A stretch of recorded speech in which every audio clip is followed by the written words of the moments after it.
The summer of 2024 in Willow Creek, a sleepy riverfront town nestled along the banks of the Greenwater River, was supposed to be my best season yet. I'd spent a decade building my boat repair business on a small dock I'd poured my heart into, plank by plank. It was my slice of the world, where I fixed engines, swapped stories with fishermen, and watched kids cast their first lines.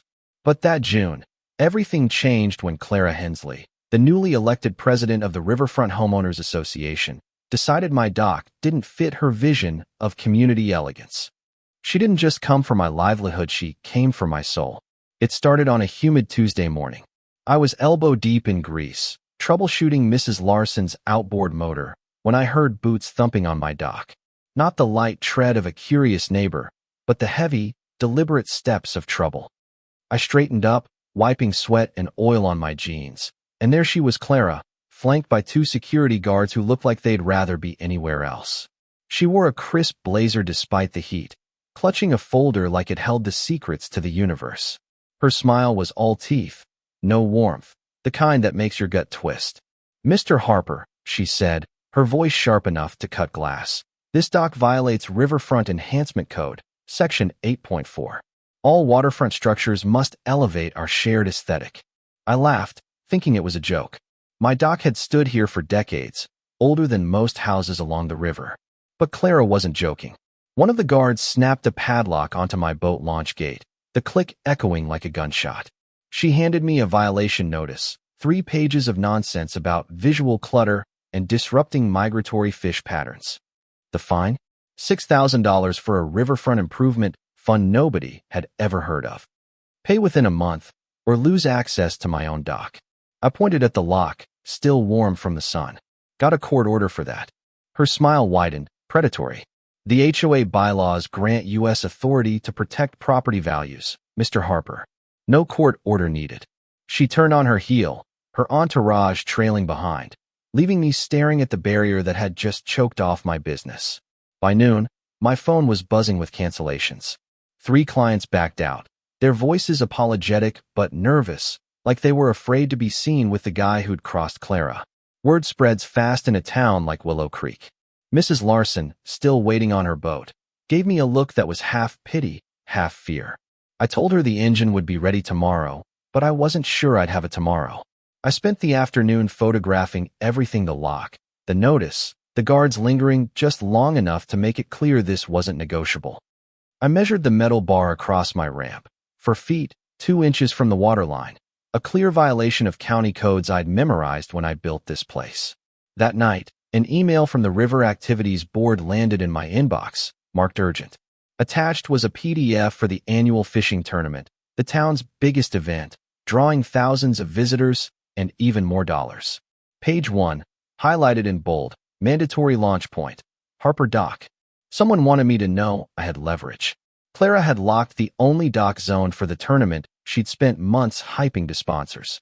Was this her mistake, or something bigger? The smart move would have been to pay the fine, keep my head down, and let her win. But staring at that lock, something in me shifted from anger to cold calculation. The 3-week deadline she'd given me felt like both an eternity and no time at all. I pulled up my calendar, $2,500 a week in lost bookings during peak season. She was betting I'd cave before I went broke. But that PDF mentioned insurance clauses, and I wondered if Clara had even read them. The next morning, I was at the dock before dawn, measuring every inch of that barrier. Another email from Clara's committee arrived, this time a $900 fine for improper boat storage, despite every vessel on my property having valid permits. My knuckles whitened around my coffee mug. This wasn't about rules, it was death by 1,000 fees. My buddy Mike, who runs the local bait shop, pulled up in his truck, parking in my driveway to avoid prying eyes. We'd been friends since we were kids, fishing off this dock with cheap rods and worms from the gas station. He took one look at the lock and whistled. "She's using the same playbook my dad fought in the 80s, he said, pulling out old clippings about a similar HOA power grab. History repeats if you let it. By noon, Lisa Grant, a reporter who'd exposed scandals in nearby towns, showed up with her camera, asking questions that cut to the bone. "Why your dock, Tom? Why now?" Mrs. Ellis, an older neighbor, stopped by to say she thought Clara was out of line the first to take my side publicly. Then Jim Tanner, a grizzled fishing tournament organizer, arrived, studying the lock like it was a puzzle. "We've got non-refundable deposits tied to this dock," he said quietly. "North Landing wants triple to host. Nobody can afford that." His words hung heavy, hinting at something bigger. Clara's moves were calculated, but sloppy. Her violation photos predated her presidency, meaning she'd been stalking my dock while campaigning on community unity. At the town compliance hearing, she came armed with a slideshow, laser pointer glinting as she droned about commercial blight. But the room wasn't buying it. When I stood up and asked if her North Landing deal was paid to the HOA or her personally, the crowd froze. Her smile faltered, and the compliance officer, a weary county official named Rogers, shut her down. "Mr. Harper's dock is the only permitted launch for motorized events," he said, flipping through a binder from the 1970s. "You can't lock it without voiding the tournament's permits." The room buzzed as Clara's presentation crumbled. She doubled down, inviting me to her pristine riverfront home, where everything screamed wealth. Over coffee in cups too fancy for a kitchen, she offered a deal: $2,500 fine, extended deadline, and a tournament booth to advertise my business. All I had to do was sign a contract giving the HOA control over my dock. I read it slowly, noting the vague clauses that screamed trap. Her phone lit up with a city area code, and she declined it fast, but not before I glimpsed a corporate folder under some mail. "Who's your backup venue?" I asked. Her rehearsed answer about contingency plans didn't match the panic in her eyes. That night, an anonymous email arrived with a PDF showing sponsor funds in escrow, waiting for venue confirmation. The amount was staggering enough to explain Clara's sudden generosity. But who sent it? The next morning, inspectors swarmed my dock at 5:30 a.m., led by a reluctant Officer Bennett. Clara's signature was on the complaint, claiming my dock was a safety hazard. They tested everything: water quality, noise levels, even bird nests that didn't exist. By afternoon, Bennett handed me a report. "Dock exceeds all standards. Complaint appears retaliatory." I forwarded it to Lisa with one line: "They're weaponizing safety." The news broke that evening, Lisa's report painting Clara as a tyrant targeting a local business. Social media exploded when I posted a 1980s photo of the governor fishing off my dock. The hashtag #SaveHarperDock trended, and Clara's emergency injunction, claiming I was manipulating public opinion, only fueled the fire. Then, at 10 p.m., she showed up at my door, no makeup and sweatpants, begging me to keep the dock open for the tournament. "Please, Tom," she said, her voice raw. I told her I'd think about it, but I'd already made my move. "See, I'm Blue River Ventures, the tournament's biggest sponsor, funding 60% through a shell company for years."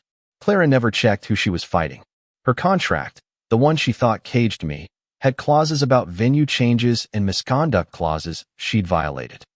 When a leaked memo showed her planning to move the event to North Landing, which denied any deal, I filed an injunction. The judge, a fishing fan, granted it in hours. At 11:45 a.m., I texted Clara, "Noting your relocation attempt, let's talk tomorrow." She called, frantic, begging for a meeting. I let her panic, then dropped the bomb. "You're speaking to Blue River Ventures. Funding withdrawn." The tournament day dawned perfect, but the event was dead. Vendors packed up, sponsors fled, and the crowd at the community center turned on Clara. I took the mic, calm as the river.